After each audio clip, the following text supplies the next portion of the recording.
Yes, Your Honor, the matter before the court is a consolidated case. The first is the case entitled In Re WB, LB, SB, and JB, case number 23AP227.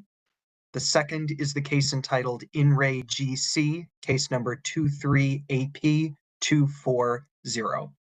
Attorney for the appellant is Attorney Carrie L. Johnson. Attorney for the appellee is Attorney Julianne R. Woolard. Thanks very much, and good morning, counsel. We'll hear from counsel for the appellant first, of course. Please identify yourself and your client and then proceed. Good morning, Your Honors, and thank you. My name is Carrie Johnson, and I'm representing the appellant father, CB. The errors in this case can be summarized in 5 words. The court excluded the children's voices. The same attorney represented 5 children who did not all want the same outcome. By arguing in favor of termination of parental rights, that attorney took a position that was contrary to the wishes of at least 4 of her clients.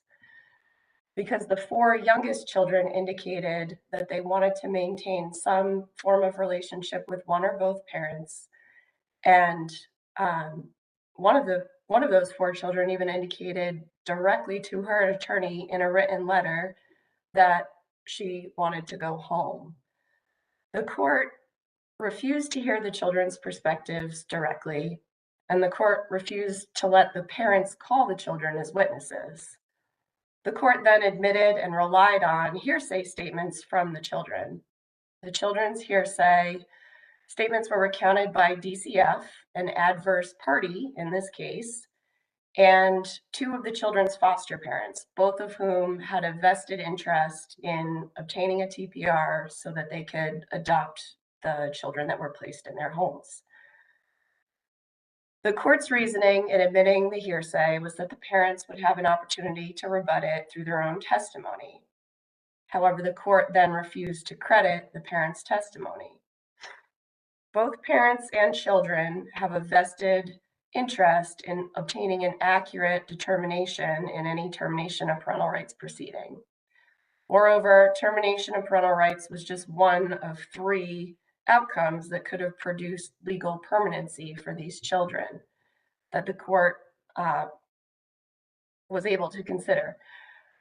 How the children experienced their father's presence in the home, whether they had in fact ever witnessed domestic violence between their parents, their own lived experience of their mother and father's parenting, what actually happened over Easter weekend in 2022, what they wanted their relationship with each of their parents to look like moving forward for the rest of their childhoods, and how they felt about their current placements were all topics that were central to the court's analyses of both stagnation and best interests.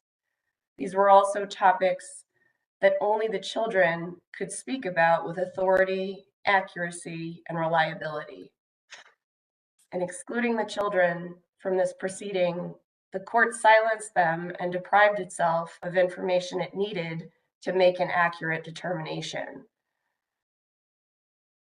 Ms. Johnson, can I ask a question? Of the factors that the court needs to consider in ordering TPR, is the wishes of the children one of those factors, or does it fall under one of those factors? Yes, Your Honor, I would say that it falls under a few of the best interest factors could encompass that one. Certainly, whether the children want to be reunified has something to do with whether the parents can resume parental duties within a reasonable period of time. It's difficult to reunify children with parents if the children don't want that outcome. And certainly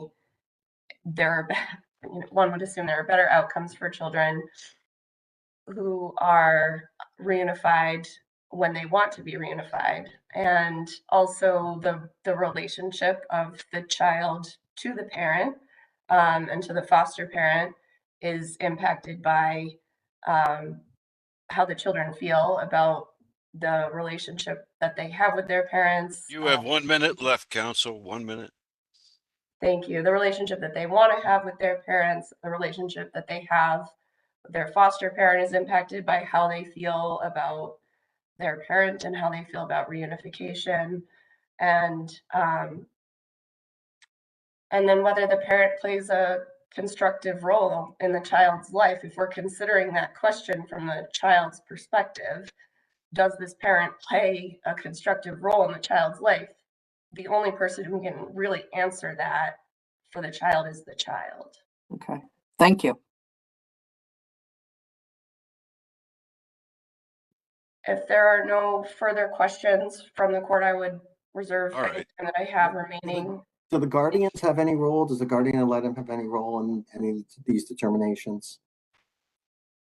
The guardian ad litem's role is different than the role of the child's attorney in that the guardian is charged with making a recommendation to the court based on everything that they learn in the hearing about best interest, whereas the child's attorney is charged with, I would argue for children of these ages, always representing the children's express interests.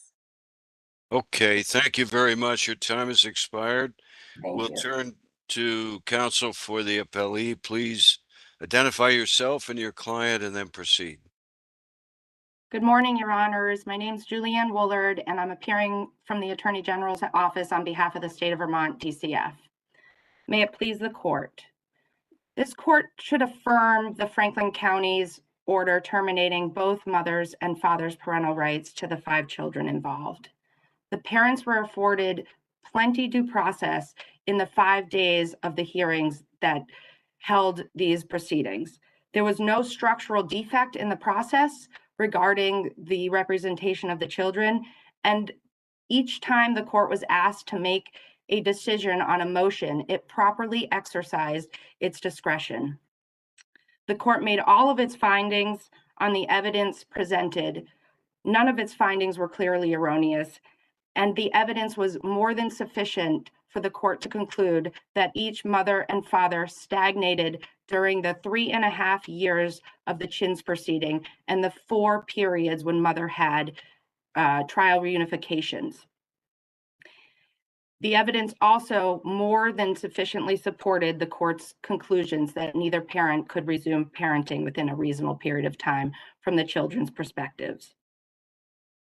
Regarding the issue of whether or not there was a conflict of interest, the record was clear. The parents' first argument was regarding the court's obligation to sua sponte conduct a further inquiry than it did and to make a ruling, which it did not do in this matter. But the issue of the conflict was not specific, and it was brought to the court's attention during the motion argument on whether or not the court should require and compel the older 2 children to testify about their preferences to be adopted or remain where they are. And once that issue of conflict was raised, the court did turn to the child's attorney, who then recapped the facts of the conflict as she saw them, and the GAL also was able to chime in. Neither parent continued to raise the conflict or move to disqualify the child's attorney throughout the next 4 days of evidentiary proceedings in the TPR. The court properly relied on the child's attorney's representations that no conflict existed, and then continued the proceedings. Ms. Woolard, could there be situations where the interests of the children would be different in a Chins matter? Oh, absolutely, Your Honor. And that indeed happens quite often. And I believe the rules of family court require the attorney to prompt the appointment of another attorney for the children. And so that is an onus on the child's attorney that the family court rules and the legislature placed on the attorney to bring up to the court at the earliest time possible to prevent a delay and to prevent the issue from arising the day of a TPR that's commencing 4 years after children have been subject to the jurisdiction of the court. Regarding How important is the timing that you just mentioned, that that if there was a request for different counsel, that it would prolong the proceedings some additional amount of time. The timing is critical, and the children do have substantial rights to counsel and independent counsel. However, this court's jurisprudence has been clear that, and the legislative directive is clear, that the most important factor for the court to consider in its discretionary acts would be the safety and the permanency of the children. And those are deemed paramount interests in the administration of all the proceedings. And coupled with the family court rule, I believe it's in Rule 6, but I did not brief that, so I don't have it right on the tip of my tongue. But coupled with the rule being on the onus on the attorney to present that information to the court at the earliest time possible, the timing is critical to the disclosure. However, it is an ethical requirement for any attorney representing children is to bring that issue to the court as soon as they are aware of it. If there are no further questions, the state will rest on its brief. All right, thank you very much. Does the appellant have any time? No, Your Honor, appellant's time has expired. All right,